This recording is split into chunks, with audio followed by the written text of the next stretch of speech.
Sigue el caso de Farruko Pop. Autoridades buscan más evidencia sobre su asesinato y hoy llevaron a cabo 40 allanamientos en la colonia El Limón. Fuerzas de seguridad sospechan que ese sector se ha convertido en un cementerio clandestino para la pandilla del barrio 18. Estuvieron presentes.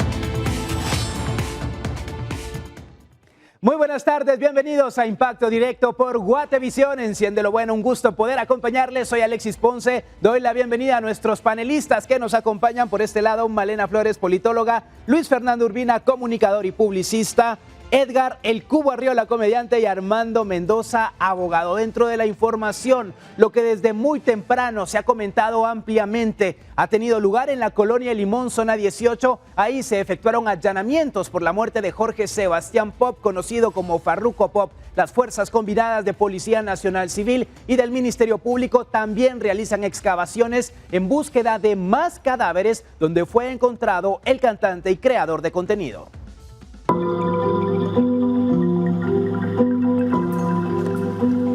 Esfuerzo por desentrañar los detalles del asesinato de Jorge Sebastián Pop, conocido como Farruko Pop, fiscales del Ministerio Público y agentes de la Policía Nacional Civil llevaron a cabo excavaciones minuciosas en la casa donde el 25 de mayo pasado se localizó el cuerpo enterrado del artista.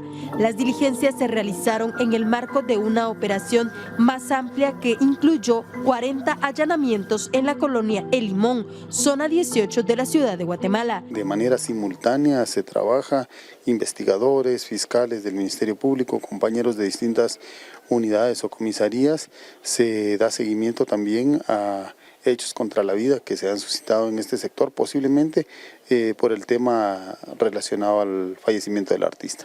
Las autoridades buscaron evidencia adicional para esclarecer el crimen y determinar si había más víctimas enterradas en el lugar, dado que se sospecha que este sector se ha convertido en un cementerio clandestino operado por el barrio 18. Durante las excavaciones se hallaron nuevos indicios como calcetines con sangre y facturas de una discoteca correspondientes a las fechas en las que Farruko desapareció. A través de la Fiscalía de Delitos contra la Vida y la Integridad de las Personas coordinó la aprehensión de Edison Gilberto Campos Orellana.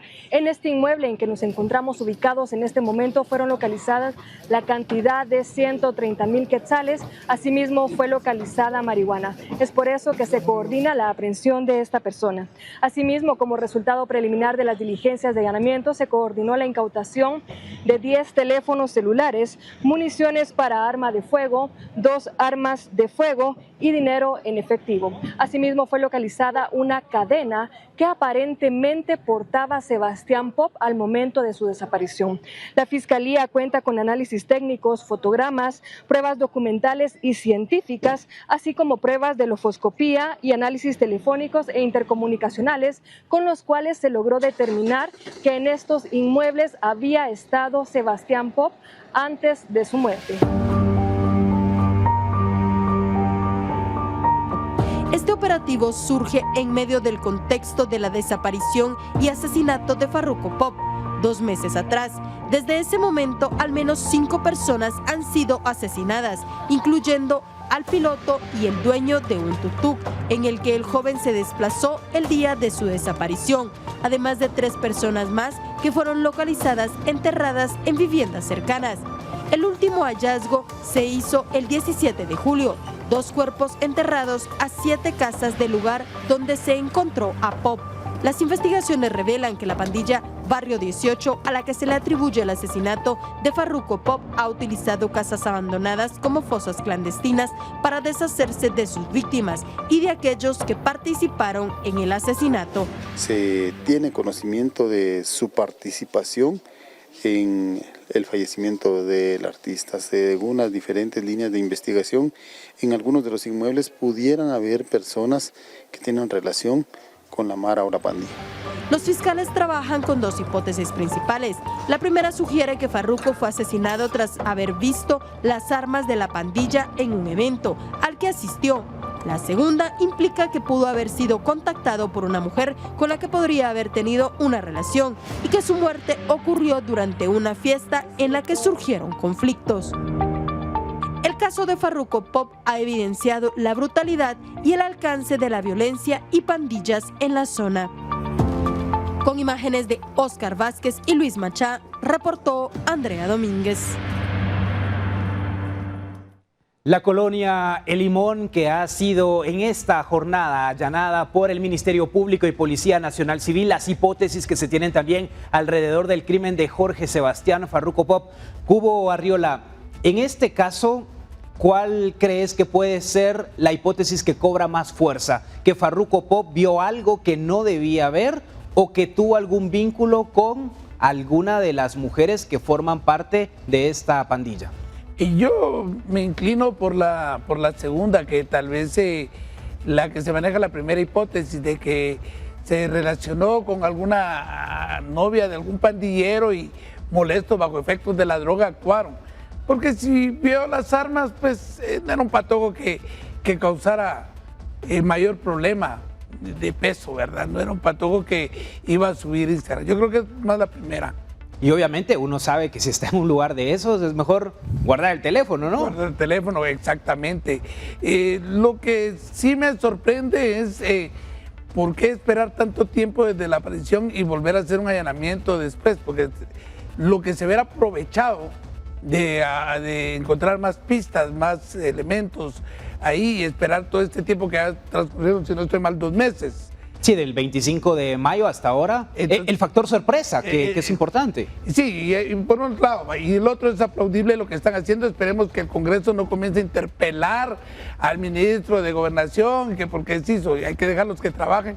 Y felicitaciones, ojalá que se llegue al fondo de eso. Hoy estaba citado, pero no hubo quórum, así que no hay hasta el otro jueves, tal vez. Armando, 130,000 quetzales, municiones, hay bastante evidencia, incluso se menciona de la cadena que presuntamente perteneció a Farruko Pop. Fíjate que no creo que haya estado ese dinero cuando hicieron el hallazgo del cadáver. ¿Por qué? Porque cuando recordemos que el hallazgo lo hacen los bomberos voluntarios por el hedor, llega al Ministerio Público, acordonan. La casa ya tenía que haber estado embalada o sellada o cerrada con el cinto del Ministerio Público. Puede ser que los malhechores hayan utilizado ese elemento para poder seguir utilizando esa casa, forzando por alguna otra puerta para hacer siempre las suyas. Porque es un terreno de nadie, el que correcto. Esté el precinto no significa que no vayan a entrar. Sí, entonces el Ministerio Público lo que hizo fue ampliar su investigación y pues pidió la orden judicial correspondiente para hacer los allanamientos al unísono. Y es muy poco probable que haya estado ese dinero justamente cuando encontraron a Farruko. Yo considero que esa casa la continuaron utilizando para esos fines. Y es que otro de los puntos que también ha llamado la atención y que no es un secreto es que este sector de Limón se ha convertido en un cementerio clandestino para esta organización criminal, Malena. Exactamente, creo que ya habían indicios de que, ya lo vimos en la nota, este sector estaba siendo utilizado como un cementerio clandestino, como bien tú lo dices, y creo que si las autoridades ya tenían esos indicios, ¿cómo nos preguntamos cómo no actuaron antes, verdad? Si ya tenían esos indicios de que se estaba utilizando para estos medios. Entonces da mucho que pensar. Y también se pone a pensar uno cuántas casas, viviendas o sectores en la misma área no estarán siendo utilizadas para el mismo fin. Correcto. ¿Qué se debe hacer a partir de todo esto que conocemos, Luis Fernando? Porque no es un secreto, pero pareciera que hay cierto temor a entrar con todo a estas zonas consideradas de alto riesgo. Bueno, algo que es importante que recordemos es de que gobiernos pasados habían tenido el sector militarizado. Habían tenido el apoyo del ejército para poder mantener una presencia ahí. Desde el momento que se retira la presencia, porque algunas organizaciones manifestaban que violaban los derechos humanos de los pobladores, se retira el contingente militar y queda nuevamente el área expuesta a ser tomada por los delincuentes. Entonces, ¿qué es lo que se debe hacer? Si nos damos cuenta, el asesinato de Farruko Pop, de Jorge Sebastián Farruko Pop, no permite a las autoridades enfocarse en el área y volver a darse cuenta de la peligrosidad de las personas que están actuando ahí. Otros delitos que ya hemos mencionado acá, otras muertes de otras personas con la misma forma de asesinato con la que hicieron la de Farruko Pop, nos permite entender que el Ministerio Público hace su tarea con los indicios que va encontrando y que va solicitando y identificando las demás casas que pudieran estar siendo utilizadas. A raíz de eso tengo entendido que la persona que es capturada con las armas, los teléfonos, las municiones y el efectivo no se capturó en la misma casa, sino es en otra de las casas que estaban del nuevo allanamiento. Entonces pienso que el trabajo interinstitucional que han realizado ha sido positivo, ver la coordinación que han tenido primero el Ministerio Público recabando la prueba científica para solicitar a la Judicatura las órdenes de cateo, eso es positivo, y posteriormente también vemos que la coordinación interinstitucional con la PNC y con las fuerzas especiales pues brinda su fruto el día de hoy. Y es que acá es ir armando todo un rompecabezas de lo que se tiene de mucha información y desinformación que surgió también. Cubo, sé que conoces muy bien la zona 18.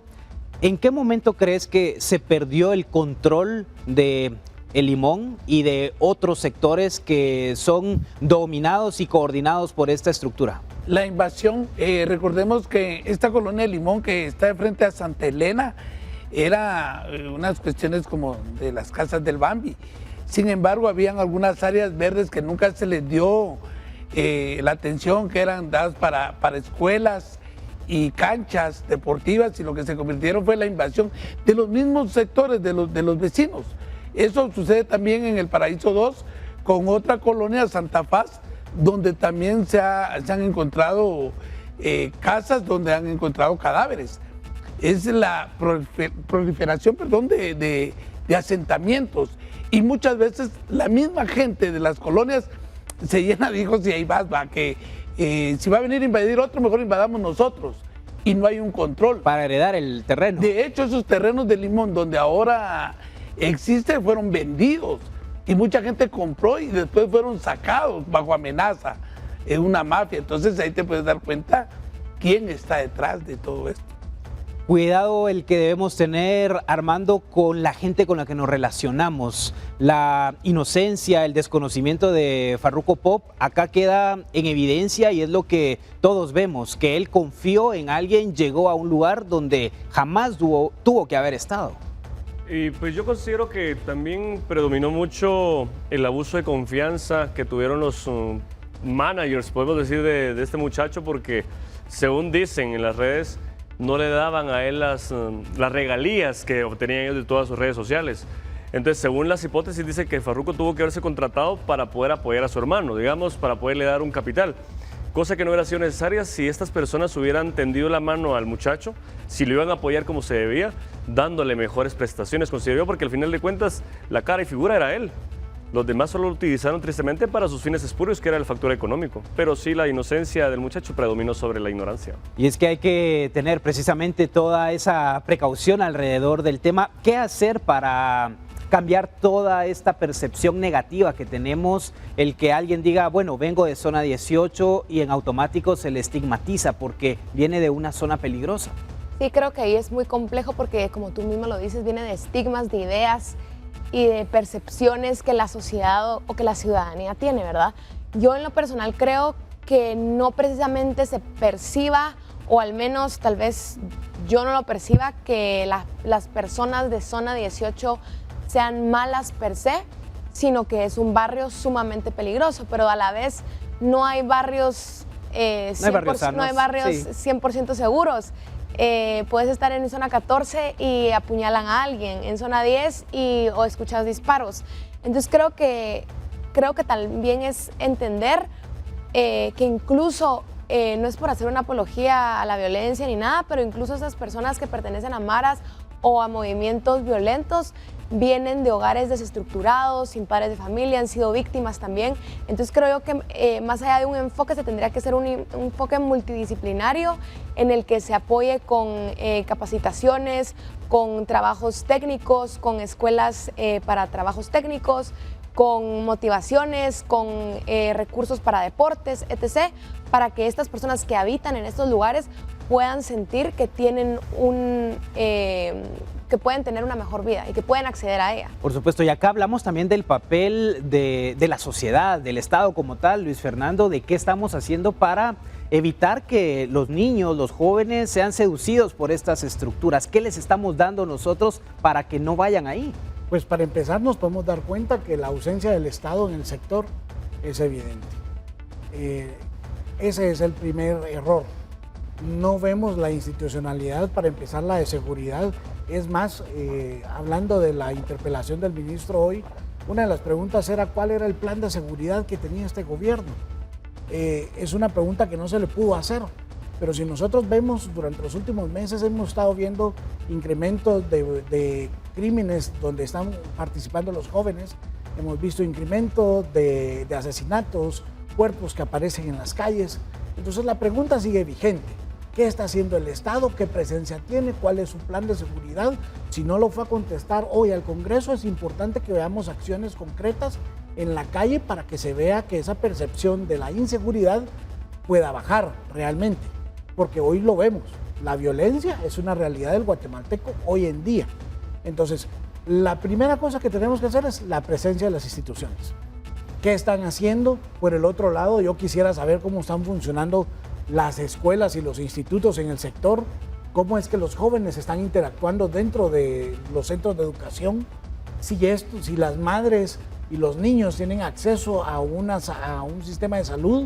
O sea, son cosas que te tenés que preguntar, porque si no hay muchas personas que dicen, bueno, como no tengo que ver cómo me las ingenio para poder salir. Entonces, son problemas reales. Cómo está el costo de la vida en el área, en zona 18, en el Limón, qué tanto se ha encarecido el producto de la canasta básica. Entonces, todas estas preguntas son por problemas estructurales del país. Entonces, debemos de analizarlo desde los distintos puntos de vista. Claro, y ponemos en evidencia solamente lo que ocurre en zona 18, pero a nivel república, nuestros niños y jóvenes están atravesando situaciones complejas, al igual que sus familias. Hacemos la pausa en Impacto Directo en instantes. Regresamos con más en esta conversación.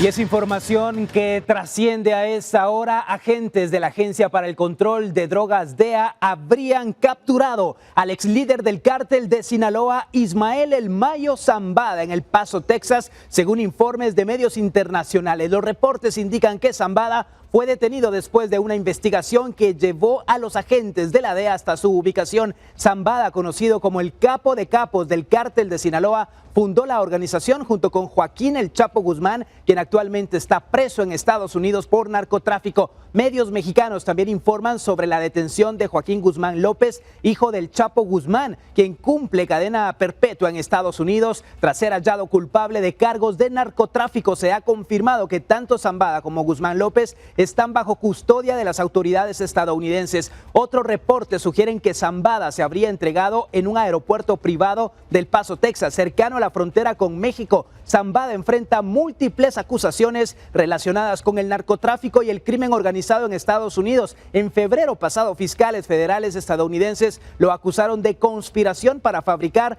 y distribuir fentanilo.